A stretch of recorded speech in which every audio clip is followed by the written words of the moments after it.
गोली लेंसों द्वारा प्रकाश का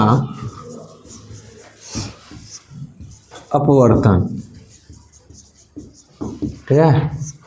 गोली लेंसों द्वारा प्रकाश का अपवर्तन चैप्टर का देखेंगे क्या है। जैसे आप दर्पण में जिस तरीके से सीखे थे कि चिन्ह परिपाटी क्या होते थे, सेम लेंस में भी वही है। जो दर्पण में सीखे थे वही लेंस में भी है।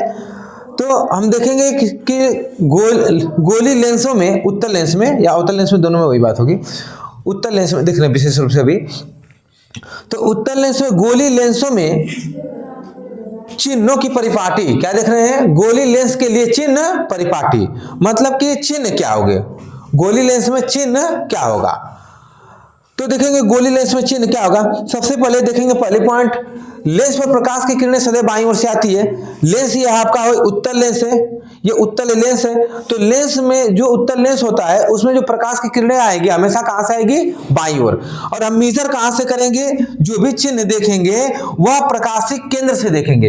लेंस ये है, लेंस का प्रकाशिक कौन सा है, यही है प्रकाशिक केंद्र। और प्रकाशिक केंद्र से ही हम क्या करेंगे, हमेशा दूरी को देखेंगे। तो दूरी इसमें देखेंगे, जो प्रकाशिक केंद्र होता है, जो लेंस होता है, लेंस के बाईं ओर से हमेशा प्रकाश की किरणें आएंगी। कहां से आएंगी, बाईं ओर से प्रकाश की किरणें आएंगे। सभी दूरियां लेंस के प्रकाशिक केंद्र से मुख्य अक्ष के समांतर मापी जाती हैं।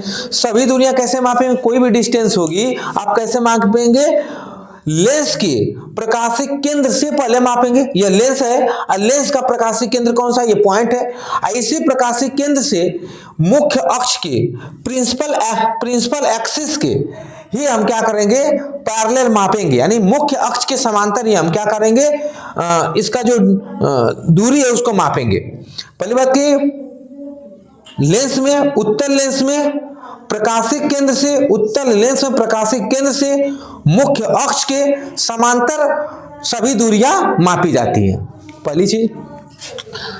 अब देखेंगे नेक्स्ट क्या है, लेंस के प्रकाशिक केंद्र के दाईं ओर अर्थात आपतित किरणों की दिशा में मापी गई दूरियां धनात्मक ली जाती हैं। प्रकाशिक केंद्र है, प्रकाशिक केंद्र के दाईं ओर किधर, ये प्रकाशिक केंद्र का दाईं ओर क्या आ जाएगा, इधर। प्रकाशिक केंद्र के दाईं ओर का ये, या प्रकाशिक केंद्र के आपतित किरणों की दिशा में, किस दिशा में, आपतित किरण, इधर से किरण आ रही है, अर्थात कह सकते हैं कि आपतित किरणों की दिशा में मापी गई दूरियां हमेशा क्या ली जाती है, धनात्मक ली जाती है। यह आपतित किरण है, आपतित किरण की दिशा कहां है, देख रहे हैं, ये दाईं ओर है। प्रकाशिक केंद्र से दाईं ओर कहिए, या फिर कहिए प्रकाशिक केंद्र के, या फिर कहिए कि लेंस के आपतित किरणों की दिशा में, लेंस के आपतित किरणों की दिशा में मापी गई दूरियां हमेशा क्या ली जाती है, धनात्मक ली जाती है। तो जिधर से किरण आ रही है उसी दिशा में, जिधर किरण जा रही है उसी दिशा में यदि यहां से आप ले रहे हैं, अब यहां से हम इस दिशा में लेंगे तो भाई ऋणात्मक हो जाएगी, उसके आपतित किरण के विपरीत दिशा में हम कर रहे हैं। लेकिन यहां से आपतित किरण की दिशा में, यहां से हम दूरी जब हम दाईं ओर कर रहे हैं, यहां से जब दाईं ओर जा रहे हैं, इस लेंस से दाईं ओर जब जा रहे हैं तो देख रहे हैं कि आपतित किरण की दिशा में हम जा रहे हैं।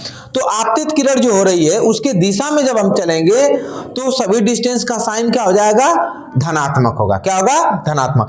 और आपतित किरण के विपरीत दिशा में हम चलेंगे तो क्या हो जाएगी, ऋणात्मक। आपतित किरण के विपरीत दिशा में चलेंगे तो क्या हो जाएगी, ऋणात्मक। ठीक है। आपतित किरण के बाईं ओर कहिए, या आपतित किरण के विपरीत दिशा में, प्रकाशिक केंद्र के बाईं ओर या लेंस के बाईं ओर कहेंगे, या फिर कह सकते हैं आपतित किरण के विपरीत दिशा में मापी गई सभी दूरियां क्या हो जाती है, ऋणात्मक होती है। ये बातें समझ में आ गई। अच्छा, मुख्य अक्ष के ऊपर की ओर हम लंबाई लेंगे, मुख्य अक्ष की प्रतिबिंब की लंबाई या वस्तु की लंबाई हम मुख्य अक्ष के ऊपर की ओर लेंगे तो क्या हो जाएगा, धनात्मक होगा। आप मुख्य अक्ष के नीचे की ओर लेंगे लंबाई तो क्या हो जाएगा, ऋणात्मक। तो प्रकाशिक केंद्र के दाईं ओर धनात्मक, प्रकाशिक केंद्र के बाईं ओर ऋणात्मक, प्रिंसिपल एक्सिस के ऊपर की ओर धनात्मक, आप प्रिंसिपल एक्सिस के नीचे की ओर ऋणात्मक। यही तो है चिन्ह परिपाटी। इतना आप लोगों को समझ में आ गया होगा। लेंस पर प्रकाश किरणें सदैव कहां से आती है, बाईं ओर से आती है। सभी दूरियां लेंस के प्रकाशीय केंद्र से मुख्य अक्ष के समांतर मापी जाती है। लेंस के प्रकाशीय केंद्र तथा लेंस के प्रकाशीय केंद्र दाईं ओर अर्थात आपतित किरणों की दिशा में मापी गई दूरियां धनात्मक ली जाती है। लेंस के प्रकाशीय केंद्र के बाईं ओर अर्थात आपतित किरणों की विपरीत दिशा में मापी गई दूरियां ऋणात्मक ली जाती है। वस्तु एवं प्रतिबिंब की लंबाई मुख्य अक्ष के ऊपर की ओर धनात्मक और नीचे की ओर ऋणात्मक ली जाती है। तो ये रहा आपके चिन्ह परिपाटी। ठीक है, हो गया। देखेंगे जैसे दर्पण में आप सूत्र पढ़े थे, दर्पण सूत्र, उसी तरीके से लेंस में भी सूत्र है, लेंस सूत्र, जिसको हम क्या बोलेंगे, लेंस फार्मूला बोलेंगे। क्या बोलेंगे? Lens formula. लेंस फार्मूला क्या है भाई? हम मान लेते हैं लेंस से वस्तु की दूरी कितना है, हम मानते हैं कि लेंस है, या हम मान लेते हैं कि कोई लेंस है यहाँ पर इस तरीके से, ठीक है, ये लेंस है, इस तरीके से हम मान लेते हैं कि लेंस है।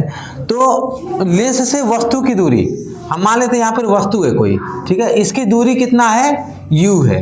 लेंस से वस्तु की दूरी कितना है, u है। प्रकाशीय केंद्र O से हम देखते हैं, और लेंस से हम कर रहे हैं कि इधर कोई बन गया क्या, इमेज। इमेज मीन्स प्रतिबिंब। क्या बन गया? प्रतिबिंब बन गया। और यह क्या है? ऑब्जेक्ट। ऑब्जेक्ट मतलब वस्तु। तो प्रकाशिक केंद्र से वस्तु की दूरी हम क्या मानते हैं, u है, और लेंस के प्रकाशिक केंद्र से प्रतिबिंब की दूरी को हम मानते हैं क्या है, v है। क्या है? v है। तो और इसकी फोकस दूरी हम मान देते हैं क्या है, जो फोकस दूरी है उसको हम मानते हैं f है। क्या है? f है। तो इसका फार्मूला होगा कि 1/f equal 1/v minus 1/u। इसी को हम लेंस सूत्र के नाम से जानते हैं। इसको किस नाम से जानेंगे? लेंस सूत्र के नाम से जानेंगे। यही आपका लेंस सूत्र, और इसी पर लगेगा आपका numerical 1/f by 1/v minus 1/u। इसको आप बोल सकते हैं कि प्रतिबिंब की दूरी और वस्तु की दूरी के व्युत्क्रमों का अंतर फोकस दूरी की व्युत्क्रम होती है। फोकस दूरी की व्युत्क्रम होती है। तो बोल सकते हैं 1/f equal 1/v minus 1/u। इसी को हम क्या बोलेंगे, लेंस सूत्र के नाम से हम जानेंगे। समझ में आया बात? चलिए ठीक है, इसको आप लोग रिवीजन कर लीजिएगा, बढ़िया से आ जाएगा, और इसी पर लगेगा न्यूमेरिकल। ठीक ना।